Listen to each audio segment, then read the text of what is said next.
had a long, hard week, but we're here to talk some rock and roll with you tonight. This is Decibel Geek, Friday Night Live. Got a bunch of people already saying hello. Hello, everybody. Let's rock and roll tonight. My name's Aaron Camaro. I got a good friend, a co-host. It's Chris Sinzak. And we've got a special guest with us tonight. I'm guessing he probably just got done streaming his own show. Am I right, Victor? About an hour ago. An hour ago. So hopefully some of Victor's people stick around, jump on over, and hang out with us tonight. I got a bracket brawl lined up. Yeah. Rock and roll. We're going to have some fun. Nice, loose, and easy Friday night, drinking a beer, having fun with my friends. How's everybody doing? Good. Doing good. All right. Let's go ahead and get the time thing figured out. What time is it in Spain right now, Victor? It is 2 a.m., my friends. I've been live streaming since 11 p.m. my time. So, oh my God. So there you go. I told you that for me to jump on here, I had to make sure that there were no early morning activities, so that at least that way I could come on here and not be beat this shit first thing in the morning. So yes, so no kids basketball game in the morning. That's good. No basketball game in the morning. No. Awesome. Cool. God, 2 o'clock in the morning. God, that's dedication to the cause right there. Well, who knows? They're telling us that we may not have internet in the next few days. Internet or groceries or gas or shit like that. What do you mean? There's nothing. There's no conflict going on in Europe right now. What are you talking about? No, not at all. That's all right. We're running out of affordable gas here. Well, you've got no sympathy for me. I've been paying almost $100 to fill a 9-gallon tank for years. So, wow. Crazy stuff this week. Yeah, it's a crazy time over there. Yeah, I mean, with cyber attacks, I worry about America. I don't think anyone's really safe around the world right now.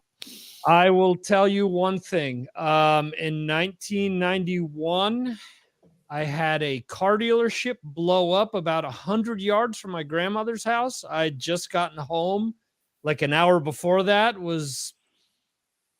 I wasn't all that sober at the time. And I remember this fucking loud ass explosion going off, and it literally moved me in bed. And my first thought was, who's the asshole lighting fireworks off at this time of night?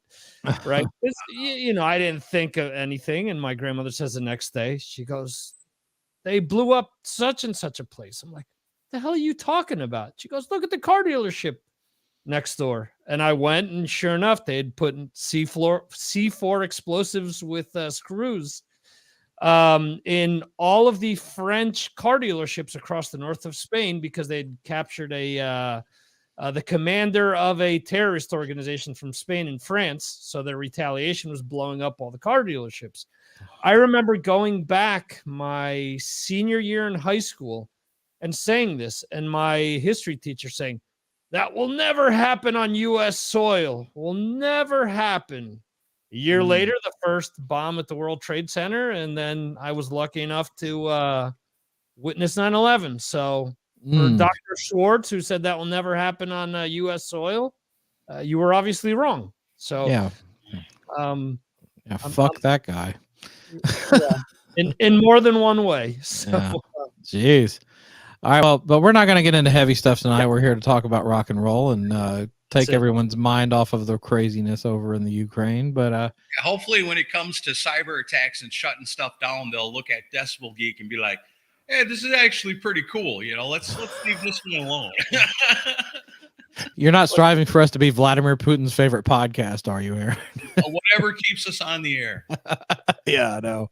I was like, let's just keep the internet up so we can keep putting episodes out. Yeah. Oh, too funny. Well, so everybody's week going good otherwise? It's going good now. Yeah. Night, baby. Well, and as I'm known for oversharing behind the scenes information on here, I'll go ahead and say I think I've got the Rockin' Pod venue locked down today. Yeah. It was very cool. That's right. And like I'll even show you a picture of the inside of it, because most people aren't going to know where this is, so we're not going to announce it just yet. But take a look at that. Look at the size of that room. Now we're talking. Do you know how many pink balloons you could fit in there? Fit quite a few. A lot, yeah. Yeah. No, that's another event happening this year that's gonna have pink balloons. But yeah, we won't get into that. Oh, the Fuggers are in the house. Nice. Now we know we're gonna have fun. They're multiplying. Yeah. Nate Atchison wants I'm not doing it, but who wants to show their tits? You know, I told you guys something about Nate a long time ago when he came on here. It was like, Camaro just won't do my show. Camaro won't do my show. So I did that stretch where I made a couple of different appearances on different podcasts. And then when I was done, I said I was on this show and I was on that show. Who's next? And I tagged Nate. Crickets. Never heard a word from him. So now you see what I'm saying. I put it out there to him. I said, hey, man, I'm ready. Let's do it. Oh, well, I've got that one too. So I can do it too. Well, that's the default one. We're gonna have dueling crickets because Victor also has a roadcaster, so we can have sound effect battle. Dueling crickets. I also have. I don't know if you could hear this. Yeah. I don't know if you could hear this. If it'll play, hold on.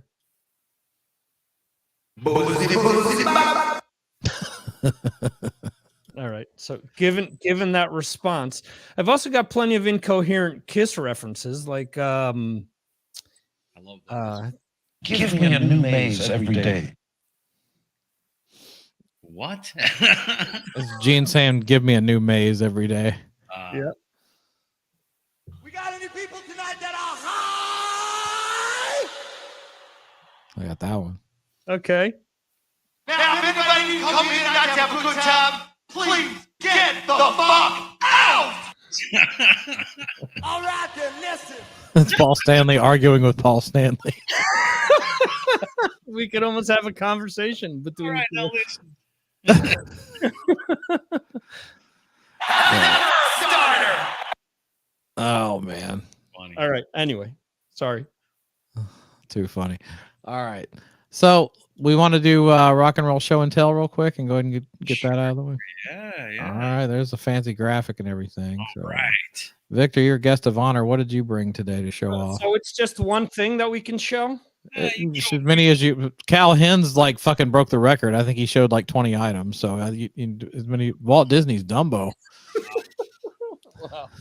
Nice. So no. A little heavy for me. Yeah. Well. Shit.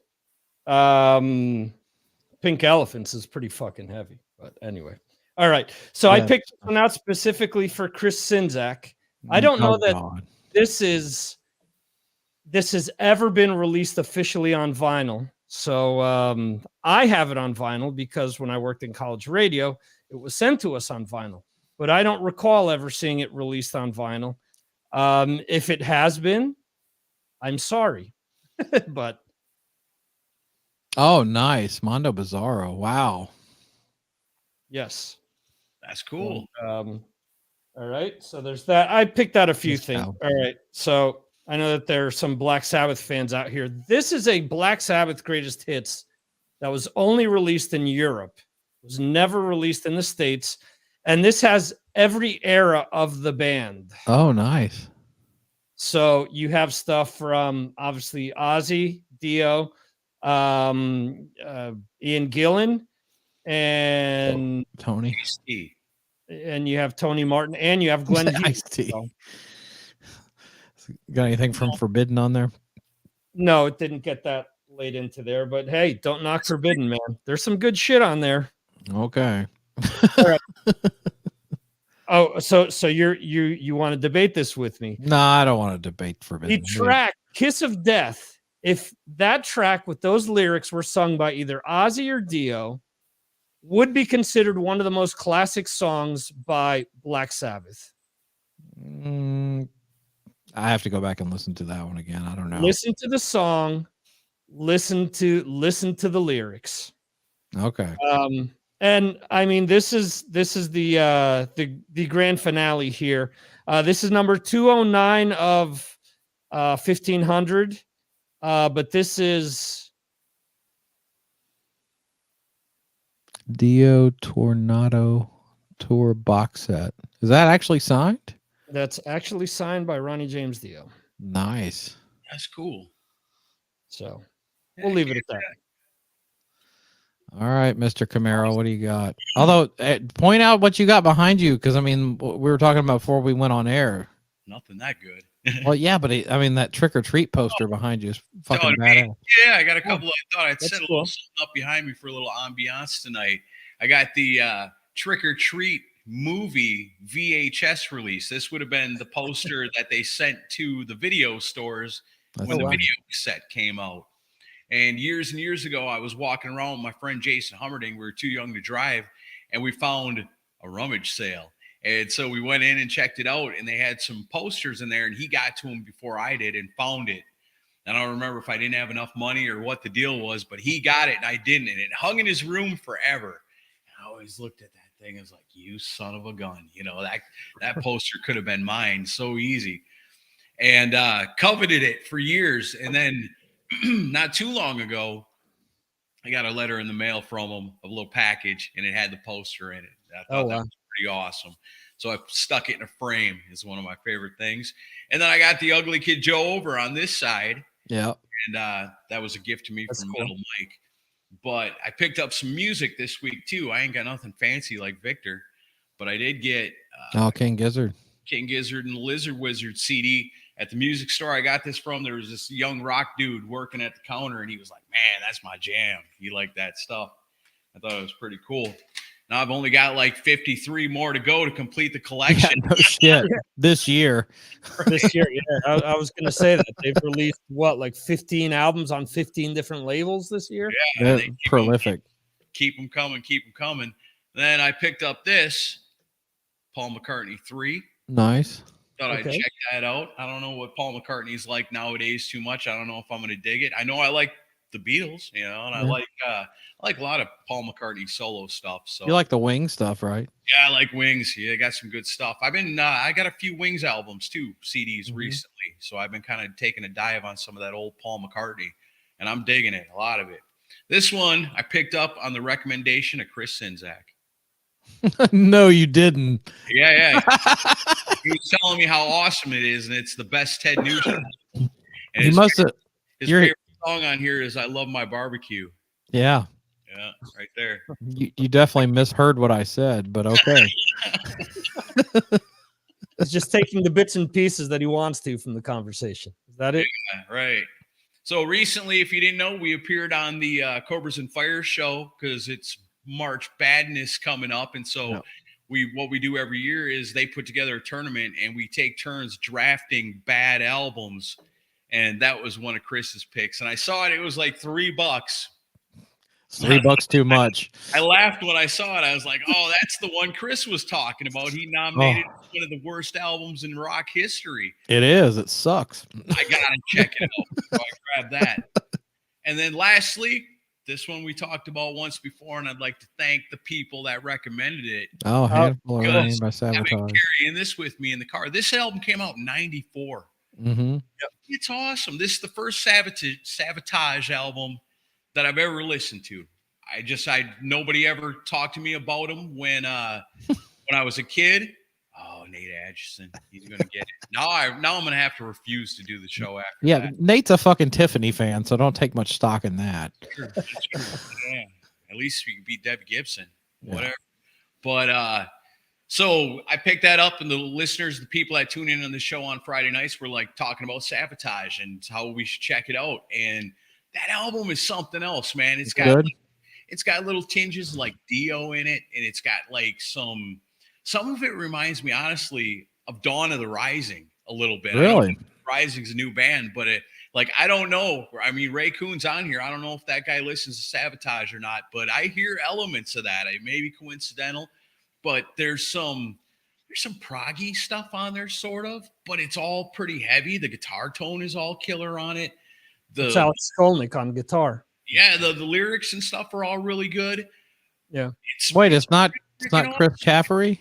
No, that's Zach Stevens' first album on lead vocals, and that's Alex Skolnick. They were a 4-piece on that. Eddie Trunk played the ever living shit out of the title track. Well, now with Alex Skolnick's involvement, now I'm actually more interested, to be honest with you. Yeah, Although it's I got one and only Sabotage album with him. I got a friend that's like pushing the hell out of me to have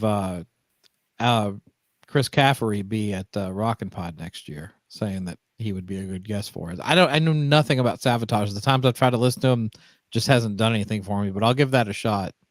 Yeah, this album was really good. I'm glad that it was the first one I ever heard because now it makes me want to go check out some of their older stuff. Yeah. Very cool. And that's what I got.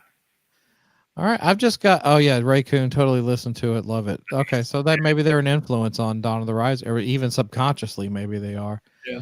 I just got one thing. And I'm going to order the official version soon, but like we had Julian Gill on a few weeks back, but I want to highlight this book that he put out. This is Aerosmith on Tour 1973 to 1985.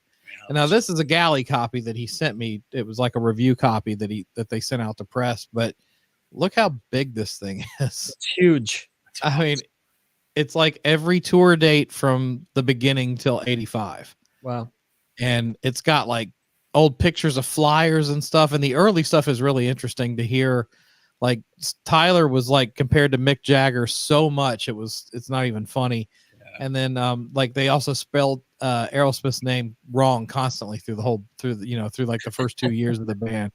But there's some great stories in this, and go to Amazon and pick it up, because if you like nerdy stuff, like, hearing about like certain songs in the set list and stuff, it's got all those details that you would want. And even got like cool little postcard. And like Chris Hoffman, who a lot of you Kiss fans have bought his art, has done the artwork for this. So that's why it might look a little familiar to you. Yeah, that's cool. I was going to say, if you can judge a book by its cover, it's a great cover. Cool. Yeah, and I know Julian's already working on the On Tour from 86 on, so there's going to be a second volume made, and I just love Aerosmith. Maybe right up there with Kiss is like one of my favorite American bands of all time. So picked up Aerosmith on Tour by Julian Gill. It's on Amazon. It's not that expensive either. It's really cool. Like, yeah, man, that's badass. Yeah, I've been reading through it, and then we should probably mention again, last week on the Decibel Geek podcast, we had Brian J. Cramp, the famous author. Now he ain't BJ Kahuna no more. He came on. His book's available too for pre-order right now. It's This Band Has No Past. That's right. Cheap Trick book, and it's pretty badass. So check out the episode where we talk to BJ. We talk about the best and the worst of the 70s Cheap Trick music, which I said, that's kind of tough because there's a whole lot of best and not a whole lot of worst when you're talking about Cheap Trick in the 70s. But we had a good time talking about it. And his book's available now for pre-order. If you're a Cheap Trick fan, you definitely want to get that. Aerosmith fan, you got to get that other one, man. That's super cool. Yeah, definitely. But yeah, and another thing I noticed today right before we went on air, did you guys know that this album turned 30 years old today? Wow. Pantera Vulgar Display of Power. Yeah. Oh. They've been promoting it quite a bit with there's a graphic novel coming out. There's also I guess Phil and Rex did an interview with one another about it. So that's cool, man. Yeah. Yeah, Toomey said it was like of all the interviews that he missed out on, that was the one he hated the most that he missed out on. Okay. But he would have been great to do that interview. But I don't know. I thought we'd go into a little bit about this. What do you remember about when this album came out? Did you buy it on release day, or were you late to the party with it? I was late to the party with it. I had Cowboys from Hell, and to me, MTV played the shit out of Mouth for War. Mouth for War, and I was going to say 5 Minutes Alone, but I think that's on the next album. That's on Vulgar, isn't it? No, that's on Far Beyond Driven. Far Beyond Driven, yeah. I'm trying to think what the follow-up single was. Oh, well, I was at College Radio. Yeah. Walk. Okay. Yeah. I was at College Radio, and they had a single for fucking Hostile, actually, that they had released. And it was the studio version, and it was a bunch of remixes. So it's funny because there was a group that I don't remember who they are, but a few weeks ago they did a remix of a track that they released last year. And one of the comments that I made when I posted it to my Patreon was, oh, this reminds me of the early 90s when everyone was remixing their songs and making like an industrial metal thing. You know, there were singles from them, from Corrosion of Conformity and Megadeth and on and on. So yeah. Vulgar Display is an album that I went to after, and now I absolutely love it. But at the time, it was thrown in my face so much that it was one of these things where, oh, you have to love this. And I've always been the type of person that if everyone and their mother loves it, I'm usually the last one to want to check it out because I feel like it's overhyped, you know. But yeah, great album. Aaron, what do you remember about getting this album? Had Cowboys from Hell, loved it, and then when I heard this one was coming out, I don't know if it was day of, but it had to have been pretty close. We were excited about it. I picked that one up for sure. Yeah, Pantera, Sacred Reich. I was supposed to see them at the Roseland in New York. We had tickets. The Hollywood Records sent me, and that's actually what I was looking for. I have an autographed copy of Sacred Reich's Independent, which just turned 30 as well. And that's never officially been released on vinyl. We got 2 station copies of it. I gave one to my cousin and I kept the other one. But yeah, so we were supposed to go see the show, and we show up, and there was 3 of us, and there were only 2 tickets. And the third person that went with us was like, you guys just go, I'll hang out here. Like, you're gonna hang out on the fucking corner in New York for 2 hours, 3 hours? It's like, no way. It's like we all get in or no one gets in. right. So we never ended up getting in. Oh wow. I remember I had friends that were more into that stuff than me that they got me into them through Cowboys from Hell with Cemetery Gates, and then and with the title track, and also Primal Concrete Sledge. I remember the first time I heard that song, I was like, this is way different than anything I've been listening to. Okay. And then when Vulgar came out, the friend of mine who was actually the singer of my band at the time, he went out and bought it on release day and brought it back, and we kept listening. And but we must have listened to that album like 10 times in a row, over and over and over again. And I remember By Demons Be Driven, which has, you know, the whole yeah, with that whole round, but he was like, we're gonna play this song. And I was like, I don't know how to fucking do that. I was like, I can't figure that out. But no, I have a great memories of this record. I've listened to it on repeat for forever. And but yeah, I wish I had seen him on this tour. And if you go on YouTube and look up I don't know, it's Pantera playing, and right after this out, either right after or right before this record came out, at the Hollywood Palladium in LA. And it's a soundboard audio, but video shot from the crowd, and it's mixed together. It's like one of the greatest concert films you'll ever see. And it's basically somebody just Frankensteined it together with the soundboard audio. But like, it'll totally give you a glimpse into why they were basically untouchable at that time. Like, there was probably no better live band than Pantera in the early 90s. Right. Yeah. Well, and that's why I hate when I see or read people say, "Oh, 90s metal sucked." You know, after 89, there's nothing good that's come out after 89. It's like, a lot of good stuff. Great stuff. There's great stuff that came out today. You know, so it's not as available as it was back in the day. But don't be a fucking sloth and go out and, you know, it's the whole thing of, oh, I love this band back in the day. They just released a comeback album. It's like, they've released 20 albums in the last 15 years. What the hell are you talking about? Just because you stopped paying attention to them doesn't mean they went away, you know? So yeah, I agree with you 100%. You know, Pantera, Anthrax kept putting out good music. Sacred Reich put out 2 good albums. Armored Saint released a really great album at the beginning of the 90s, you know, with Symbol of Salvation.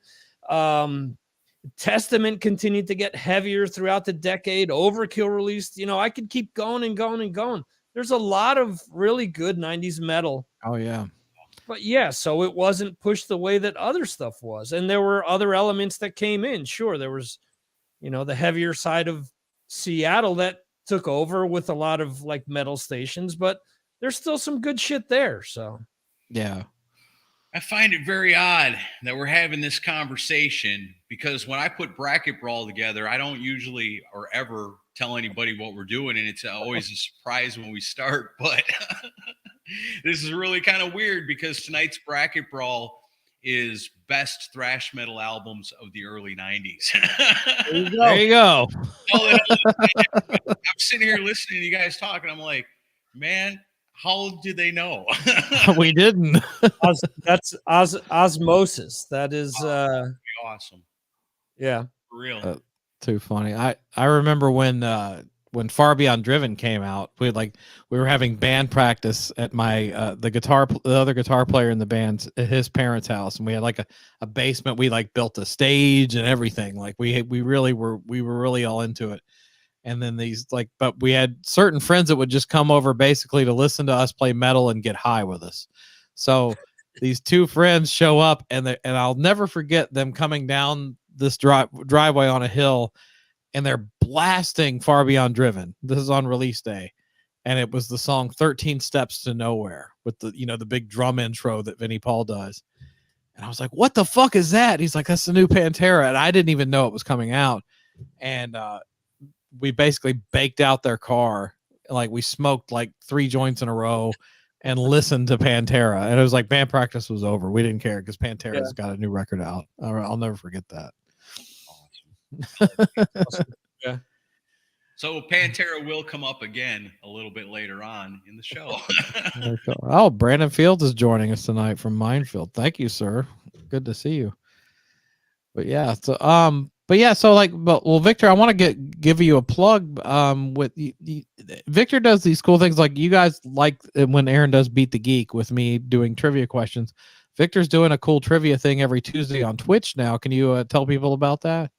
Yeah, so I do the show every Tuesday at 5 p.m. Eastern, 2 p.m. Pacific, 10 p.m. if you're in the UK by any chance. And it's basically I do 10 questions. I start the show at that time, but I don't start the questions until 15 after the hour because just to give people time to log in because some people are subscribed on Twitch and they get the notification a few minutes later. And what I have started doing as well is just band specific shows. This past Tuesday I did a Rush episode. Since we did a Rush discussion last week on my live show, we did we did 20 Rush questions, and I mixed it up. I did some easy questions, some hard questions. I read the questions off to Chris the other day. He didn't get all of them, but he pretty good though. You got a kick out of the first one, which was anyway,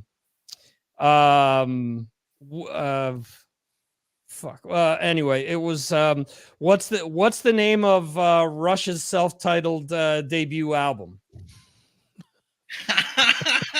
So, and Chris says, "Are you serious? Was that really a question?" I'm like, "Yeah, people have been saying that some of these are too hard." By the time we got to one of the questions, which was Geddy Lee is a huge fan of what sport, and these are multiple choice, by the way, so you can play on your computer, your smartphone, tablet. All you got to do is tap on the screen on the correct answer. And by the time we got to that, someone sends a message and says, "What are you going to ask next?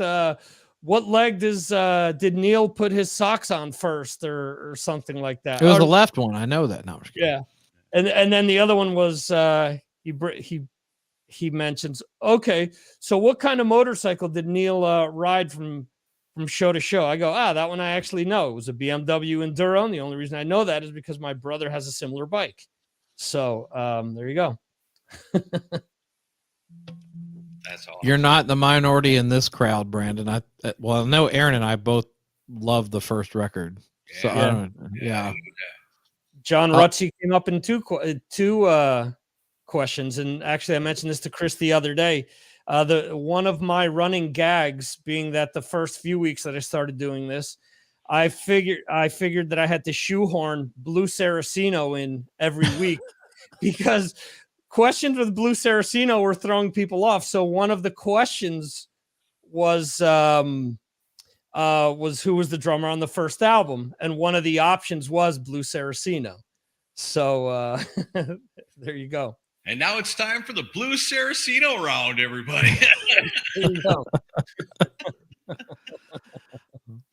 Too funny. Yeah. So yeah.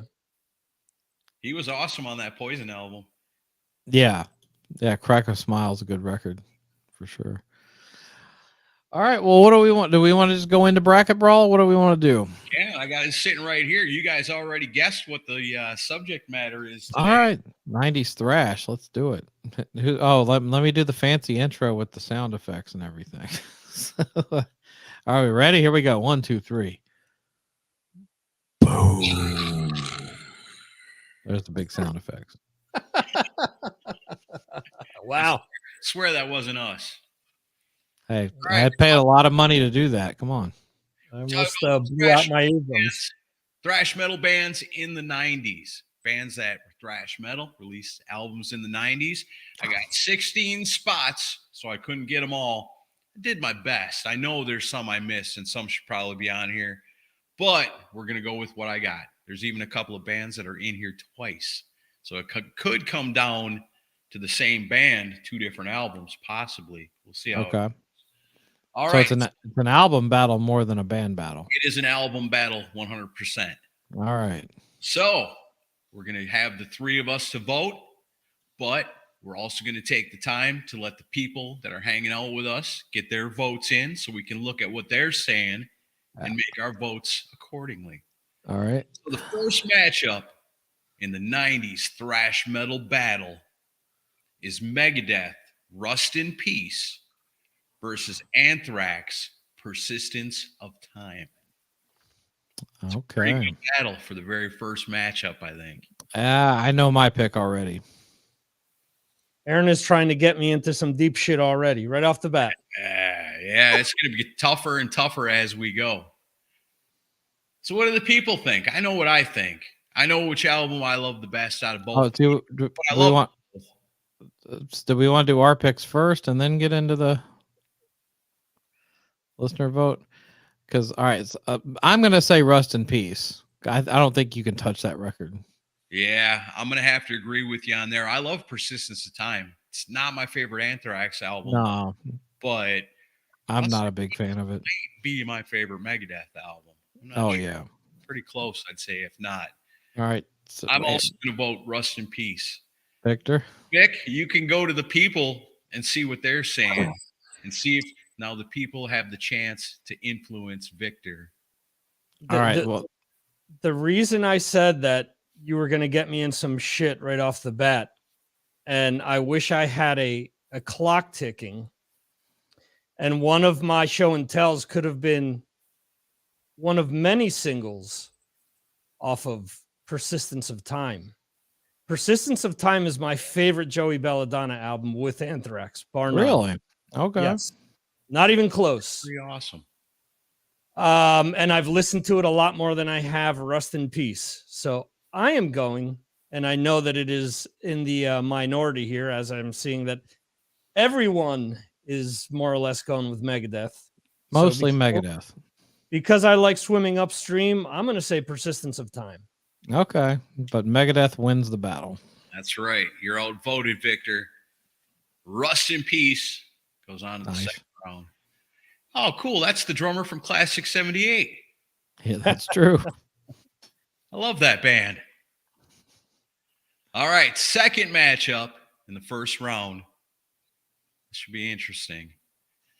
Pantera, Cowboys from Hell versus Testament, The Ritual. I'm going Pantera. The Ritual. So, yeah? I like both. Yeah. What's on The Ritual? Let me see.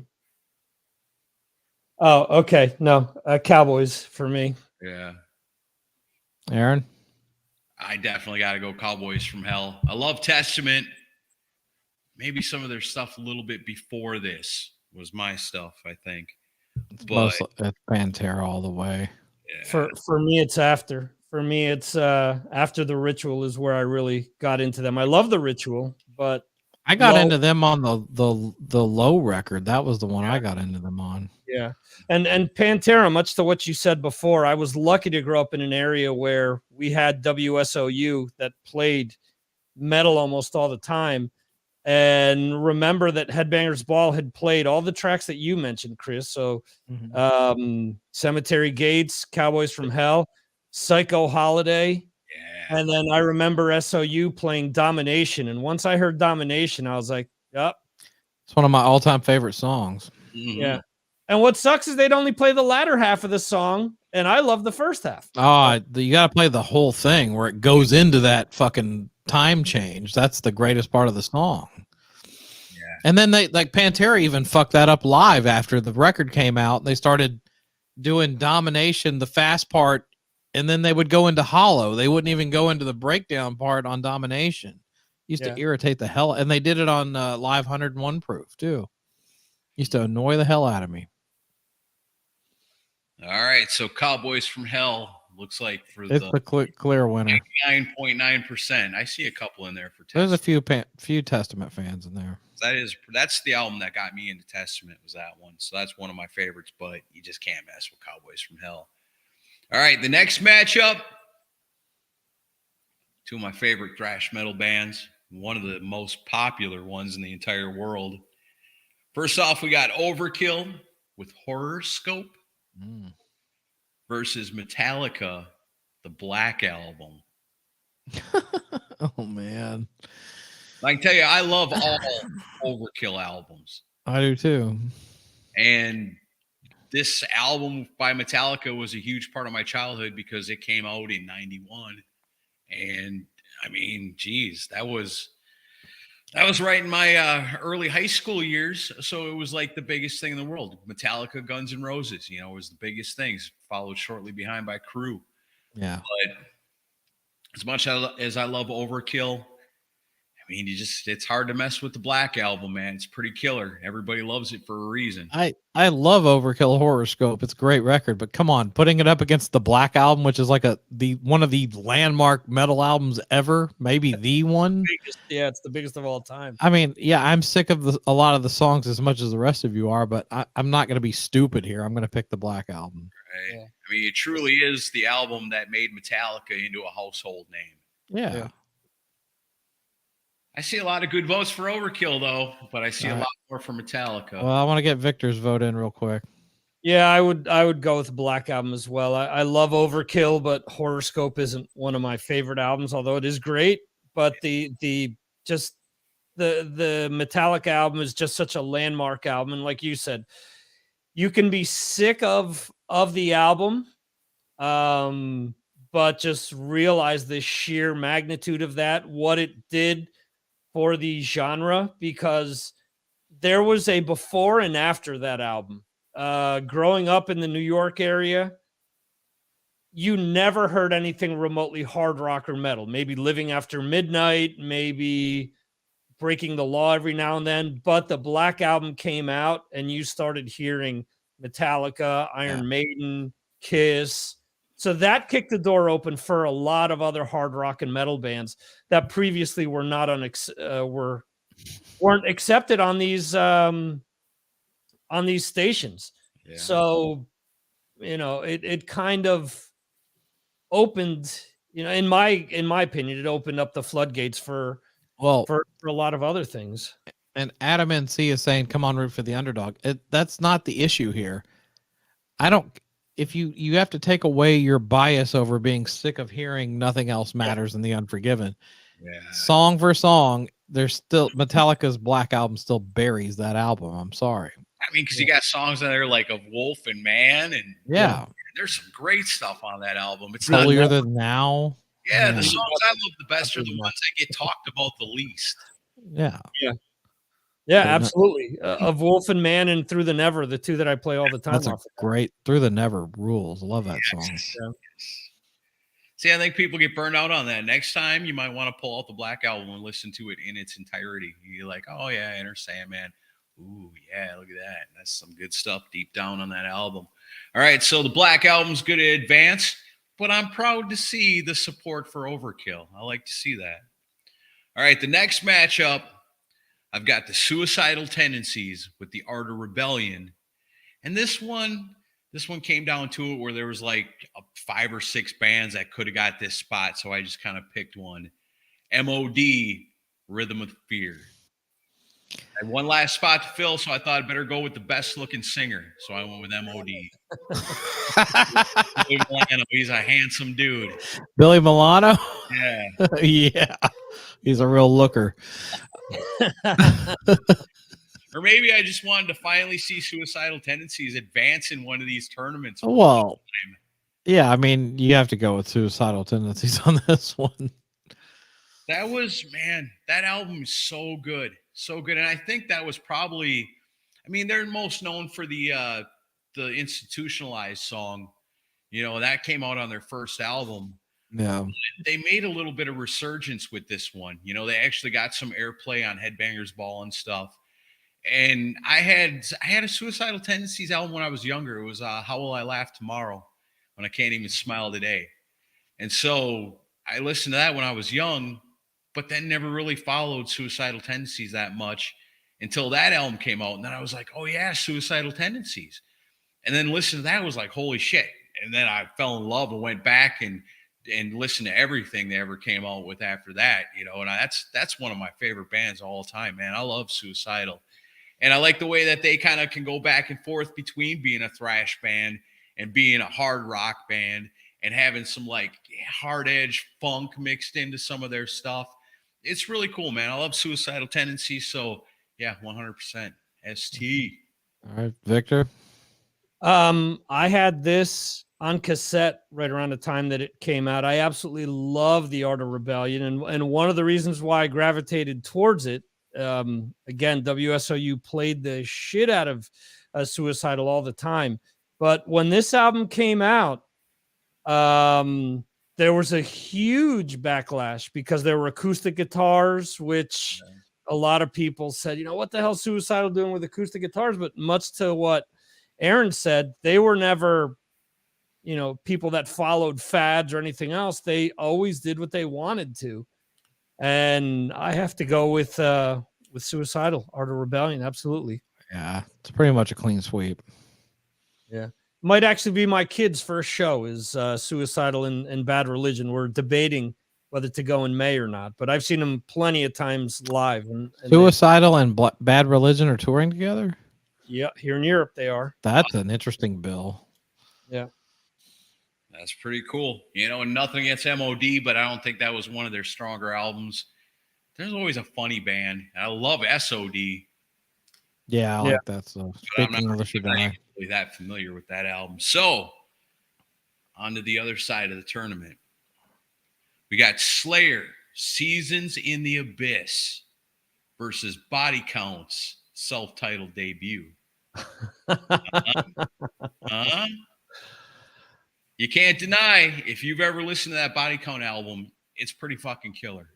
I'm voting for Body Count. Yeah? Yeah, I'm not a big Slayer guy. Never have been. I do love that first album, but I'm going Slayer. Slayer's going to win. No, they are. Now, I see a vote for Body Count in there. I mean, what do you think, 5 Victor? Slayers to go with it. Another Body BC. Count. I absolutely love that first album. And I like I have everything that they've released. I really like the first one. That's my favorite probably by them. The second one is okay. Third and fourth albums are really bad. But then these last few albums that they've released have been really good. Yeah. So I've been a follower theirs from the beginning. So I got to go with Body Count. Wow. Oh, Aaron, you're picking Slayer, right? I'm picking Slayer, but I've been outvoted. Over seasoning the obese as SOD made their album. So let's see, Slayer. There's one Body Count. Mark Alden Taylor. There's Slayer. Yeah. Slayer. Fucking Slayer. Body Count. Body Count. Can't blame me. Actually, Body Count's getting more votes than I expected. Body Count's in the house. Yeah. You can't deny how good that album is, though. Ice motherfucking tea. You know, and all the controversy that came with it at the time. I mean, that was half of it. That's what really kind of made people want to check it out more than anything, you know? Yeah. and then hear the music, and it's so fucking heavy and it's so damn awesome, man. Yeah. I love it. That's probably one of the greatest debut albums of all time when it comes to heavy metal. So that means Body Count's going to go on. It does. It means Wow. the first time ever in any kind of contest having to do with metal, I think Body Count is beat Slayer. Slayer knocked out in the first round. That's crazy. First round. That's insane. But that's the way bracket brawl goes.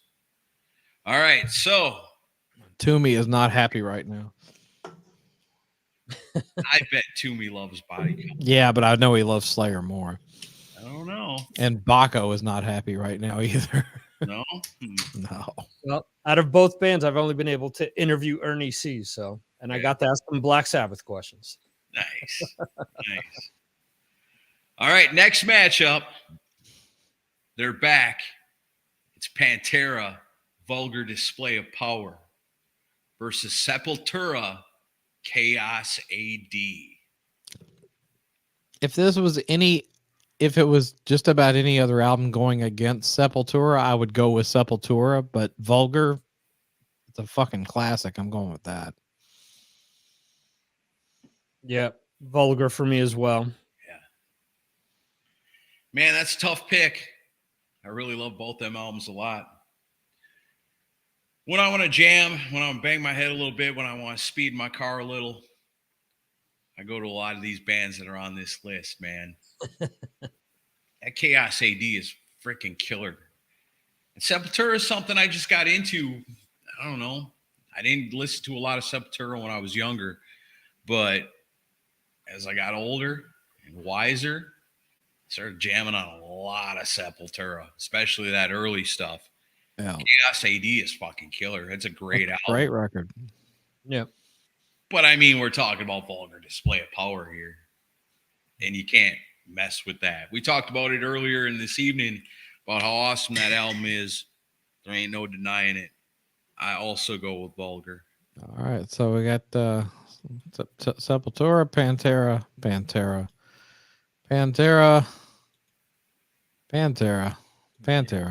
Yeah. Queen's Hot Space over both of them. Come on, you've had too much to drink. That Dr. Thunderfuck? Yeah. Biotech is Godzilla. I don't know what that means. That's a great song. That's one of my favorite Sepultura songs. That's actually not a Sepultura song. That's a Dead Kennedy song. That's a cover. And they Ah. have Jello Biafra from the Dead Kennedys on that track. Oh, the Mooger picked Sepultura. It's freaking awesome. Biotech. This is tough. KSID. He's going Sepultura. Yeah. Mrs. Fugger says Pantera. We got a split house there. Mechanical Resonance. You know, Tesla wins. I never understood why Tesla's not considered one of the big four of thrash. They're a great thrash band. Love Song is a killer thrash song. Yeah. Fugger's Vulgar Chaos. It's easy to tell that both of these Yeah, we albums just mentioned love that, John. very, very much. Eye for an eye. And that's a That's Soulfly. song. That's Still a new Max. Actually, I think I kind of prefer Soulfly to Sepultura personally. Really? Yeah. It's all good, though. It's all Slayer, I like both. Tesla Rules. Soulfly is almost like a continuation, you know? Of Yeah. almost. I don't know. It's more of a new. They're more new metal than Yeah, Sepultura evolved into. it's the same thing, but it's just, I think, produced differently. A little bit more tribal. All right. Well, no doubt about it. Pantera Vulgar Display of Power moves on in the Bracket Brawl tournament. That means 2 Pantera albums are going into the second round. The next matchup, this might be a little one-sided. I'm not sure. We're going to find out. Got Anthrax making their second appearance in the tournament with The Sound of White Noise. Different singer than the last album that got knocked out by Megadeth. There's been some hard choices in this. And they're facing off with an album from Exodus that came out in the early 90s called Force of Habit. Force of Habit. Ugh. No, you know what? It's a pretty good album. It's about 50-50, but the 50% that's good is pretty freaking awesome.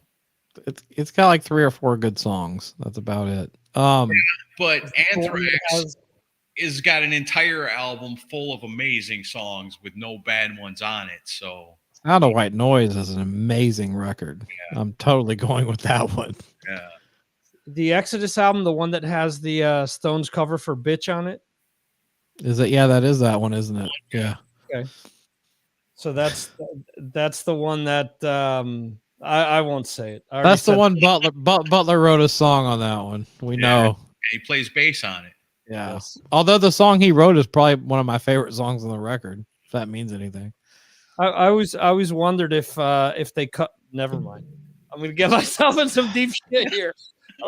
Anyway, If you bring up tables, I'm throwing you off the screen. I didn't say a fucking thing about cables. I was just about to. I I'm was throwing you off the screen. I was just kidding. I was just gonna say I've always wondered if they covered that song referring to a member of Exodus at the time. That's all I'm gonna say. Anyway, my vote goes. Don't be butthurt. Come on. My vote goes to this person. Let's do it. That is Mr. John Bush. Is it? I'm going with Anthrax and Sound of White Noise. Yeah, it looks pretty unanimous over in the comment section as well. Yeah. Anthrax all day, every day over Exodus in the 90s. So Anthrax. Need more Bush. Need more Bush. Anthrax. So Mark Alden Taylor's commenting. Did you guys see Mark Alden Taylor's new video that he put out? No, I don't think so. How Are you know the Pat Travers song "Snorting Whiskey and Drinking Cocaine"? Yeah. He decided to put that to the test, and he actually snorted whiskey on camera, Oh no. and it went about as good as you could imagine. Yeah. That's not a good idea. Wow. Oh, this is the worst looking hat I ever saw. Well, you buy a hat like this, I bet you get a free bowl of soup, huh? Oh, it looks good on you, though. that's the response to the snorting whiskey. Sorry. Yeah. Not advised, kids. All right, so that means we got one more matchup in the first round. This one, again, you know, the little lopsided when we're talking about these matchups, but you know what? We've got prizes. So the last matchup in the first round is Death Angel, Act 3 versus Megadeth, Countdown to Extinction. I got to plead ignorance on this. I'm not that familiar with the Death Angel album, so I'll have to go with Megadeth, just out of ignorance, because I don't know Death Angel that much. Did you ever hear the song "A Room with a View"? Was like a ballad. It sounds familiar, but I can't really say I know much. Yeah, that was the big song off of that album. And that was the last one they did for a while, too, I think. Yeah, that's when that's because Mark went to try out for Iron Maiden, and then the rest of the band splintered off and formed the organization. And then that didn't work out, and then a few years later they all got back together. Yeah. I like Death Angel. You know, they're a great thrash band, but man, I love Megadeth Countdown to Extinction. Some people say it's dated and it doesn't sound that good anymore, but I disagree with that. I can still listen to those songs all the time. Yeah, So me, simple, easy Countdown to Extinction. I don't know that Countdown's aged as well as it could have, but I do remember buying it on release day and loving it. And I mean, I was really into it at the time, and I still go back to some of those songs a lot. But it's not their strongest record, but yeah, it's a great record. Sacre Bleu. That's like my favorite Megadeth album. That and Peace Sells are my two favorite by them. Rust in Peace is better than both of those. Yeah, but Rust in Peace was one of these that was, it's the greatest since fucking sliced bread. So Well, it doesn't matter what people say, but I think it's great. yeah, well, I would take. You're saying that Rust in Peace is better than Peace Sells. I don't agree with that at all. I'm not necessarily saying that. It's better than Countdown, though. I like the songs on Countdown more. No, I don't. Well, that's your opinion, my friend. Tornado of Souls is better than anything on Countdown. Ashes in Your Mouth. No, don't think like that so. song. Don't think so. That's Nick Menza playing 100% to his capacity. His playing on that song is better than anything that he does. Well, the drum part's good, but it's not that. I don't know. We're not going to get into a fight here. Don't fight over Megadeth, guys.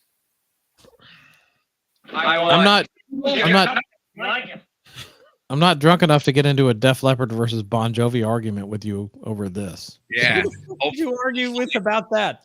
Aaron. Yeah, we got drunk and argued about that. Got drunk and like started yelling at each other over Def Leppard versus Bon Jovi. Who picked what? I said they both sucked equally. No, you didn't. You picked Def Leppard. I picked Bon Jovi. Oh yeah, because when I talk about Def, I'm talking about like the first 3 albums.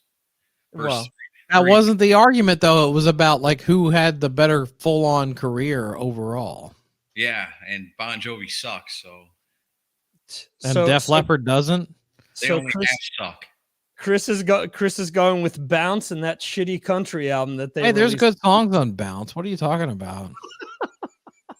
There's even good stuff on Have a Nice Day. I'm not going to get into this. Oh man. Anyway, so Death Angel Megadeth. I'm that comment that's what happens when we start talking about this shit. So all right.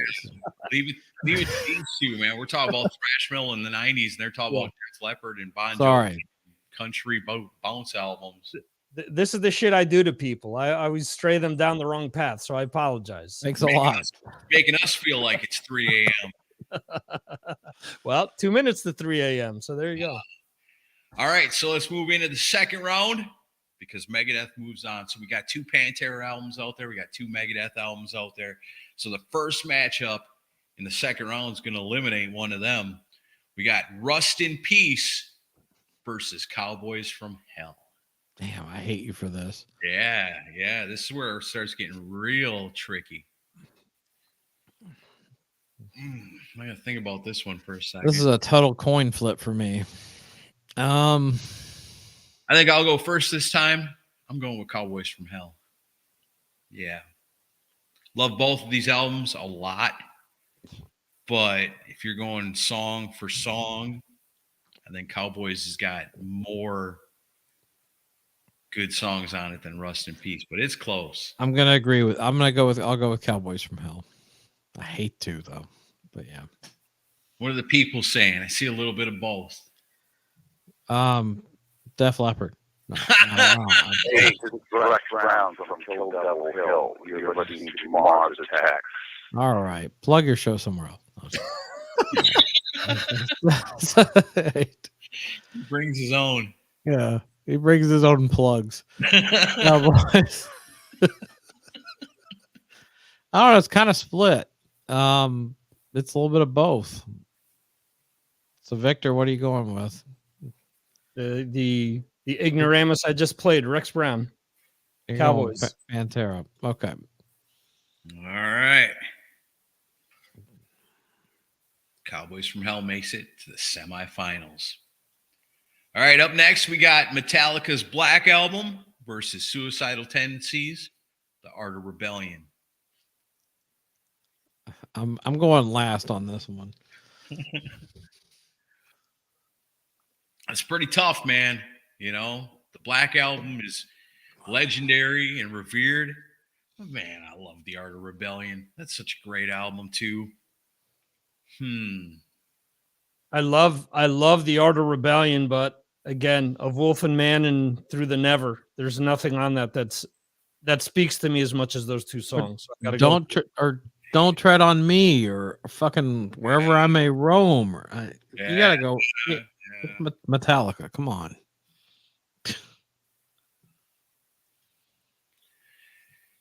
Yeah, as much as I hate it, I'm going to have to agree. That album is so epic, and there's so many great songs on it.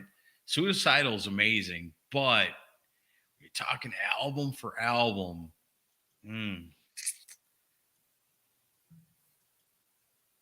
There's a few votes for Suicidal in here. I guess I'm going to choose Suicidal just because I personally like it better overall, but I understand why I'm being outvoted on it. Well, that's why you vote. I mean, yeah. Yeah, Yeah, Lights Camera Revolution might. I don't know either though, because I mean, our Rebellion's really good. I just I got like that Art on of vinyl. Rebellion. I like Art of Rebellion more than Lights Camera Revolution. I think It's so a stronger album. Ruiz is a contrarian just because. You got a hater in the comment section, Victor. You can't be that much of a contrarian. Oh, this Friday Night Live is a fail. Why is it a fail? Come on, man. Because Because of Suicidal over Metallica. All right. Oh yeah. Yeah, but come on, man. You can't say he's a contrarian because he picked Metallica's Black album over. Yeah, he'd be a contrarian if he picked Suicidal. Right, because Suicidal would be the less popular pick. So you got it backwards. All right, I'll pick White Lion Main Attraction. How is that? All right, so reluctantly the Black Album moves on, which is understandable because it's the freaking Black Album. All right, next matchup, Body Count versus Vulgar Display of Power. Easy for me, Pantera. Yeah, again, song for song. That's gonna be a hard album to beat for me. I got to give it to Vulgar. So, being the contrarian that I am, I'm going with Body Count. Yeah, wow, living Over up that? accusation. Because I've listened to it a lot more than Vulgar personally. Wow. Really? Okay. I mean, there's no denying Body Count's first album is killer, but That's a great record, but it pales in got comparison. anybody voting for Body Count over there? I see a lot of Panteras. Yeah. Pantera.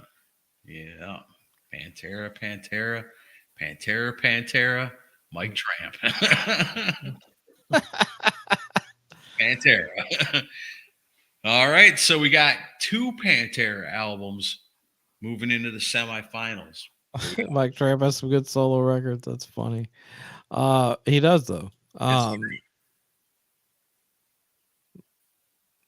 Ruiz shows his KGB card. Man, you got a hater in the comments, Victor. This rummy guy doesn't like you. Good for him. I don't give a shit. I don't know who that is. Oh man. Pantera. It looks like most people are picking Pantera. Oh, Taylor's calling out Nate Atchison. You talk shit about Pantera when we reviewed that. Nate's the kind of guy, he waits until he sees what everybody else says, and then he puts his answer. Oh, man. That'd be funny if we get a war between Mark Alden Taylor and Nate Atchison in the comments. That makes my whole night. Well, then the show would kind of end because we just reading it. That's interesting. Cool. We just need Ian Wadley to drop in. Mediate. Todd Cunningham's getting shit from Rummy, too. Sorry, Todd. Oh, man. Can you eat some garbage for who? Ashing the TikTok kid. Who the fuck is this? Can you eat some garbage for? And she posted it like 4 times. I think you're a scammer. Okay. I think you're in the wrong place. All right. Time to ban this person. We got one more matchup in this round, and then we're down to the semifinals. This is a very interesting matchup. I'm very interested to hear what the people are going to choose on this one. I know I've already got my favorite. It's Anthrax, The Sound of White Noise versus Megadeth, Countdown to Extinction, and go. Anthrax. Oh, clean sweep. I mean, it's The Sound of White Noise, man. It's a fucking killer record. I would, as much as I like Countdown, I would take any of the Bush era albums over that album. So, yeah, pretty hard to beat. Wow, look at all the people. Anthrax. And there's a Megadeth. Yeah. Wow. I'm seeing more votes for Megadeth or for Anthrax than Megadeth right now. The Fuggers are all in agreement. It's The Sound of White Noise. Yeah, you gotta go with Anthrax on that one. Yeah, wow. That album is so awesome. I thought that was going to be a little more of a battle, but there's no denying it. That album turns 30 this year. Wow. The Sound of next year finds a will. Next year? Yeah, it's 93. Well, I thought it was 92.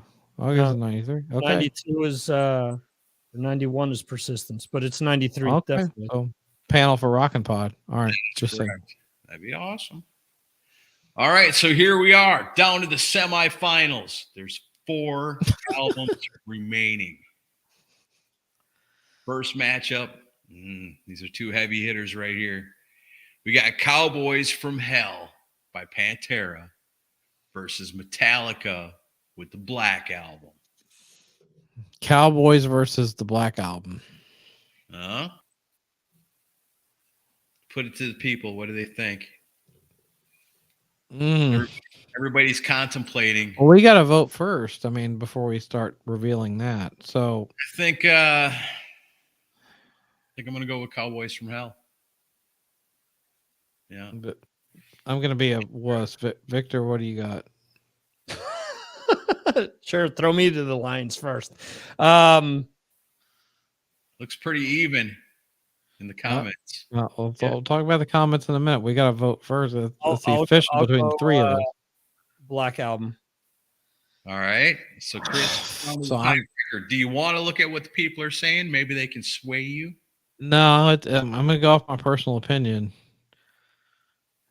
I'm going to go with Cowboys from Hell. Yeah. All right.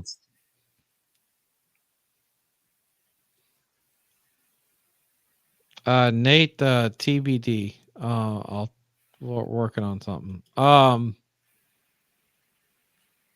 Cunningham wants to know Bud Light or Miller Lite, but anyway, that's a different discussion.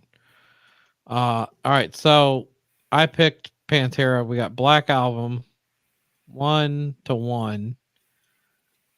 2-1, 2-2, 3-2 Metallica, 3-3, 4-3 Black Album, 5-3, 5-4, 5-5, 6-5 Black Album. What is this whole thing with commies? I don't know what that's about. Miller. All right. Some of you are drunker than we are. So, all right. I don't know what that's about. Rummy, you're a weirdo. Pantera. So I don't know. I think so. Pantera is going to win either way because of what we voted for. All right. Cowboys from Hell makes it to the finals. And they could possibly be facing themselves. Yeah. Because over on the other side, we've got Vulgar Display of Power versus the Sound of White Noise. What a matchup. So hard to choose. That's not fair, man. It's not fair. Such is Bracket Brawl. She's a cruel mistress this tournament. There will be no garbage for dinner tonight. No garbage for dinner. Sound of White Noise versus Vulgar. That's right. Man, this is worse than whatever the final is going to be for me. Maybe. I see. I'm looking over at the comments. Pretty divided. Was that the Budweiser Bullfrog? I remember them from the 90s. No, I'm the early 90s. I'm the White Claw Outlaw. Come on. Fuck. I guess I'll go. Shit. This is really hard because I love both these records so much. I'll go with Pantera.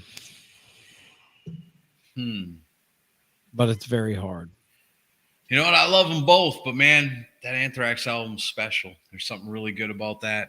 Go with Anthrax. I think I am going to go with Anthrax. All right, Victor, you're the tiebreaker. And it looks to me like the comments are pretty even. If you were to be swayed, I don't know which way you'd go. No, I've had my mind made up with this without any issue. Pick This an is Anthrax. Sound of White Noise, yeah. Yeah.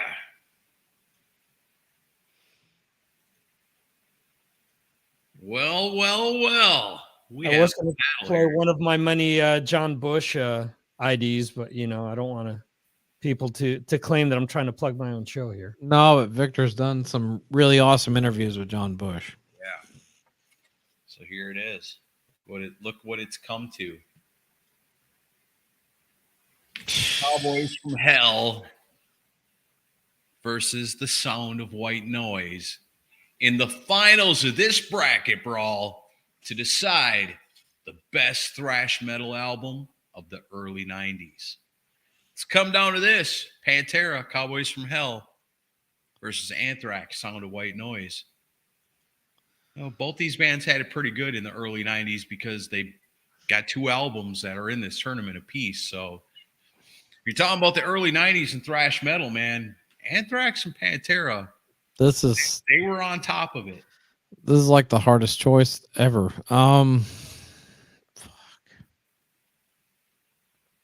If I gotta go song for song, though, I think there's more filler on Cowboys from Hell than there is on Sound of White Noise. So I'm gonna have to album per album. I'm gonna go with Anthrax. They're gonna win to me. Wow. This is a very, very difficult battle. That's just this record versus that record, but damn, I love both these records with all my heart. Interesting. What are the people saying? Pretty even, looks like. It's a pretty big mix. So which one did you pick? I'm picking Anthrax. Anthrax? Hey, you know what? I love them both. I'm going to go with Anthrax too. Yeah. All right. So Victor, it doesn't matter what you pick. So Okay. So your job is not on the line. Your future interviews are not in jeopardy. This is why we don't get good interviews, is because we do this fucking live show. Aaron just pulled a Dwayne "The Rock" Johnson on me there for a second.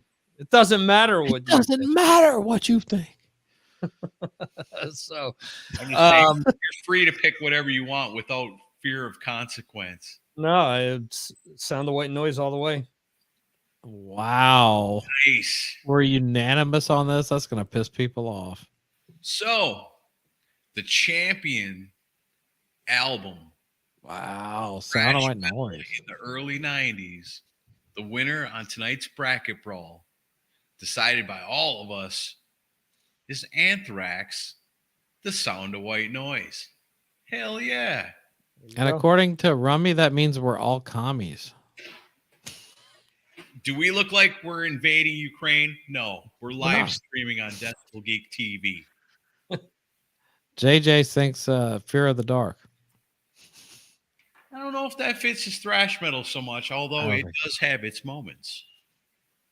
Awesome album. I love that one too. Cowboys from What the Hell. What the hell happened? I don't know. These are always divisive every time we do them.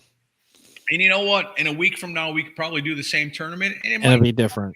You know, it just depends on how you're feeling at that moment when the tournament's happening. So, you know, you can't hold it against us. It's a lot of fun. We listen to what you guys say. You guys always participate, and that's awesome because that's what Decibel Geek Friday Night Live is all about, is getting together with our friends and talking about rock and roll.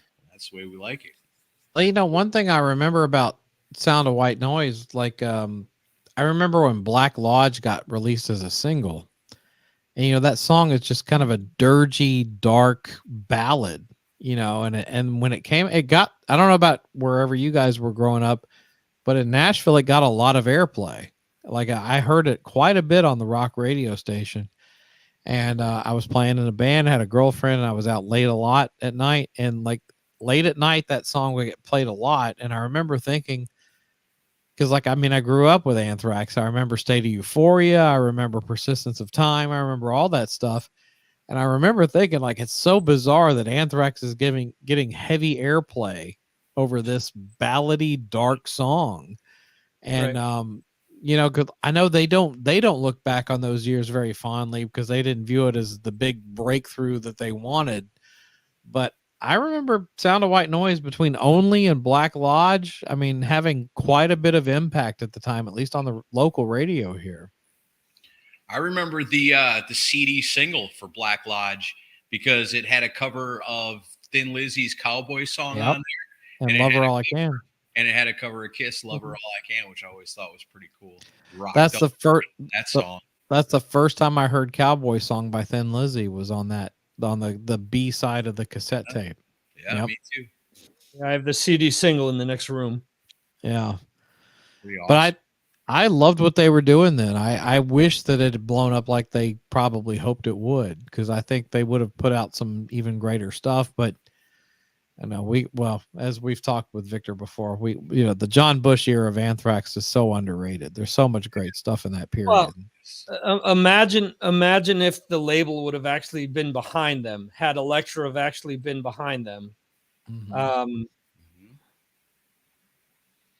Rummy's correct there, yeah. Dime played on 5 Anthrax songs. He played on Front 442, on Stomp 442. He did 2 songs. He did 2 on Volume 8, and he did Cadillac Rock Box on We've Come For You All. I love that song. Yeah. Jams. With his voicemail message at the beginning. Yeah. Yeah. Yep. So yeah, had Elektra have gotten behind them and given that album the push that it should have gotten, those albums I think would have been huger. Now, unfortunately, that didn't happen. Huger, they would have been bigger, not huger. But anyway, you get what I'm saying.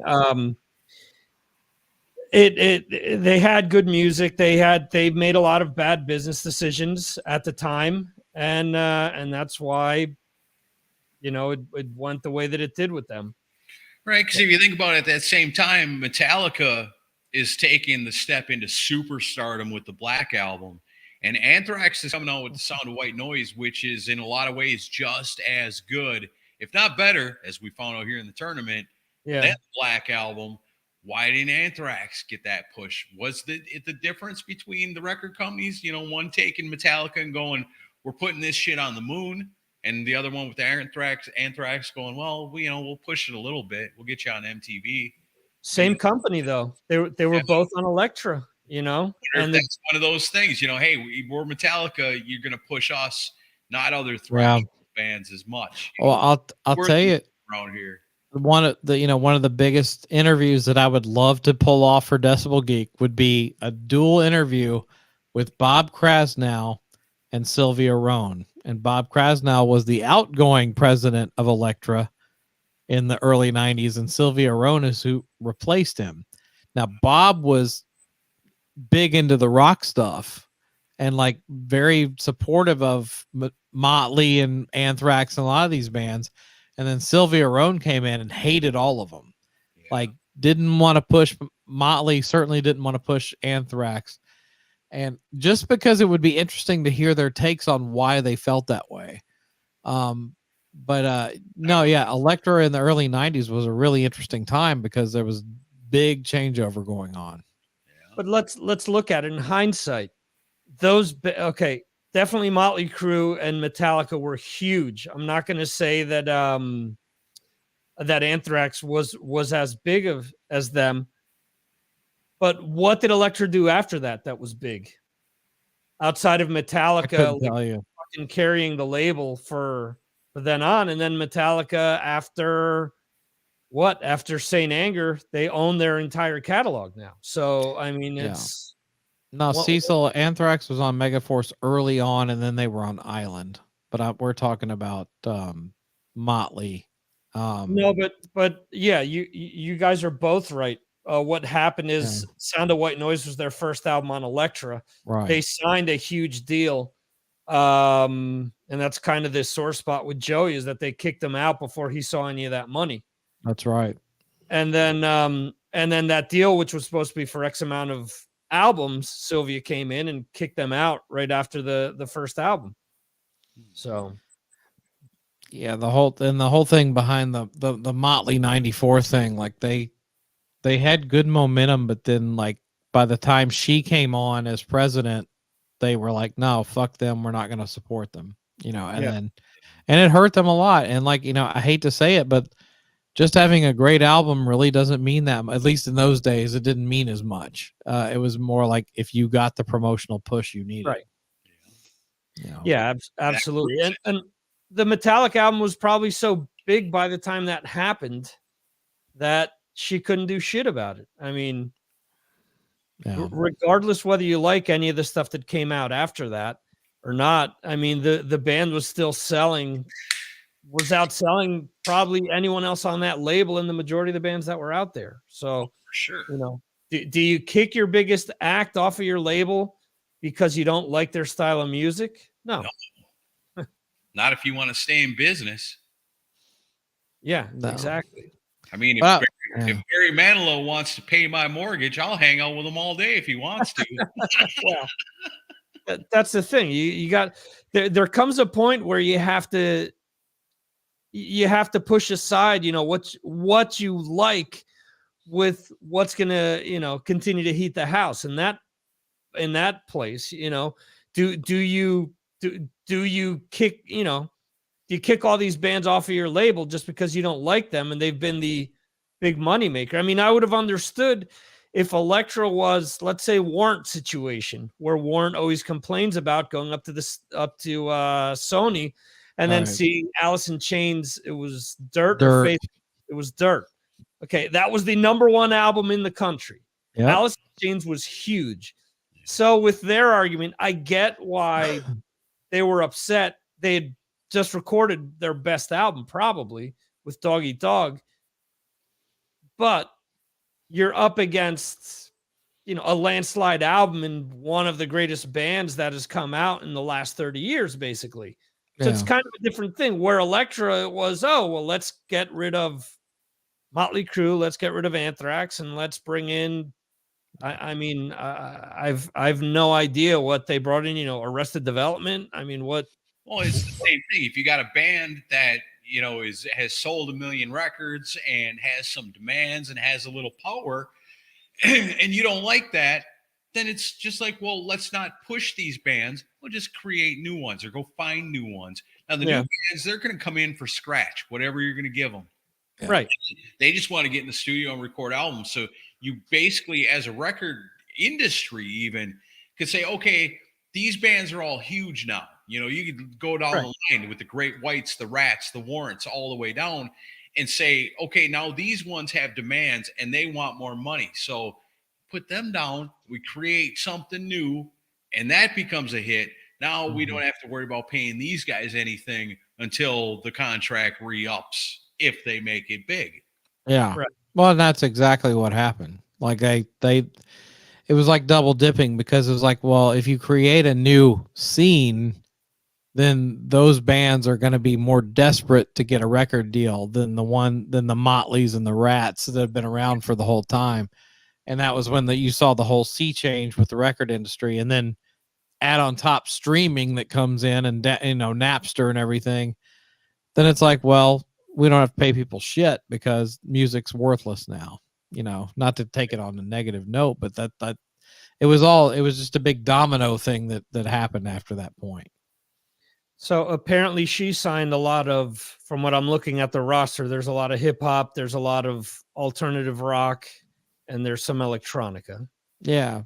Yeah. Elektra changed a lot. Yeah. When she came on board, they changed drastically. Yeah. You know, but I mean, I'm looking at the you're one guy with a computer that makes the band. You're hired. Yeah. It's cheaper. You show up to a show. I can't put my show on tonight because my pen drive broke. So it's crazy. Oh man. So we've had a good 90 minutes. So we want to give plugs out. Victor, while we have, you know, a few people still watching, go ahead and plug your live stream, your podcast, and all that good stuff. All right. So the podcast is Mars Attacks podcast. Release an episode a week, usually on Fridays. This week's show is coming out tomorrow. Just too much crazy shit going on. I do Tuesday trivia on Twitch. I do Fireside pre-show on Fridays, and I do the Signals from Mars live stream right after that. Just go to MarsAttacksRadio.com, and that's the one-stop shopping place for that, or follow me on any of the social medias, and you'll be able to find out when and where all this stuff takes place. And don't feel bad for him that he's up at 3 a.m. Clearly, this man lives without sleep. At 3:30. Yeah, I wish. Too funny. Well, you've always been a great friend to us, and we appreciate you taking the time out to come on tonight. And everybody check out Mars Attacks. It's great. Victor was like one of the first people I went to when I got into podcasting, and he was very rightly saying, "Don't expect to make money at the very beginning," and he was right.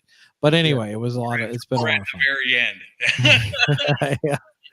And I said that to someone who would go on to make like probably 1,000 times more money than I have in podcasting in all these years. So, Well, that wasn't us. Say, you've only made $2 because that we've made $4. Yeah. well, I'll put it to you this way. I just got my second Amazon check last year after 12 years of podcasting. So, Well, be happy you still get an Amazon check because we got booted off. All we got was an email saying, "Stop telling people that it's cool to say you shop through Decibel I Geek." still don't understand that shit. Selling all kinds of albums for Amazon, and they're like, "Hey, stop putting your name on our stuff." Yeah, and those of you still watching, we're doing something cool next week. It's an idea Aaron had, and we're gonna have, we're on the Pantheon Podcast Network. We should give them a plug. One of the other shows on there is called The Hook Rocks, hosted by a guy named Jay Scott. And Aaron had this cool idea called On Assignment. Why don't you explain to people what we're gonna do? Well, I mean, you've probably seen it a million times on a million different podcasts, but we're going to try it our way. A little something called On Assignment, where we have a special guest come on the Decibel Geek podcast with us. We don't get no say in the matter. They assign us an album to talk about. So Jay Scott, he's got that cool podcast, The Hook Rocks. If you're a fan of live albums from the 70s, I got to recommend his episode that him and his friend did about the performance live at the Fillmore album, Humble Pie. by Humble Pie, which is probably one of the greatest rock live albums of all time. That, some people talk about it, but most people don't know a whole lot about Humble Pie. But if you want an introduction to that band and hear a cool conversation about that album and live albums in general, that's a good one to check out. That's The Hook Rocks. And they do some cool stuff. They recently interviewed Gorman from Thin Lizzy. Oh, Scott Gorham. Okay. Yeah, Cool. Gorham, Yeah. I mean, yeah.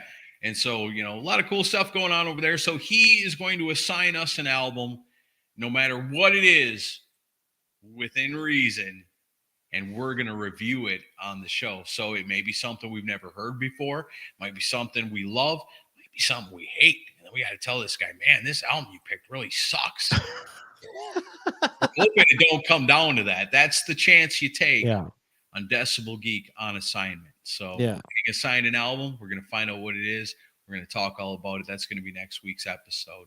In the meantime, we've got that Cheap Trick episode out there. Chris, have you released the latest Torpedo Dudes yet? Yeah, put it out last week. Okay, good.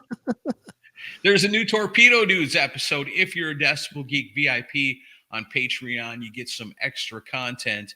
And we've got a new episode of our KISS podcast. Yeah. The Torpedo Dudes is out there. And it's funny as hell. We got to record a new one soon, but yeah. We laughed our asses off. You're going to get some inside KISS information that maybe most people don't know about. It's a good one. If you're a KISS fan, you ought to be subscribing to us through Patreon to become a Decibel Geek VIP so you get the Torpedo Dudes. Very cool. Yeah, good stuff. All right. So I don't know if we're going to be back. You're somebody's review dude man's favorite Barcelona podcaster. Okay. Nice. Me too. I agree with that. If he's talking about the soccer team, then I would agree with him, but I'm nowhere near Barcelona. All right. Well, close enough. You're closer than anybody else here. That's true. All right. Well, thanks everybody for coming on and hanging out with us and interacting. And we'll either see you next week or we'll be in 2 weeks. Thanks so much for coming.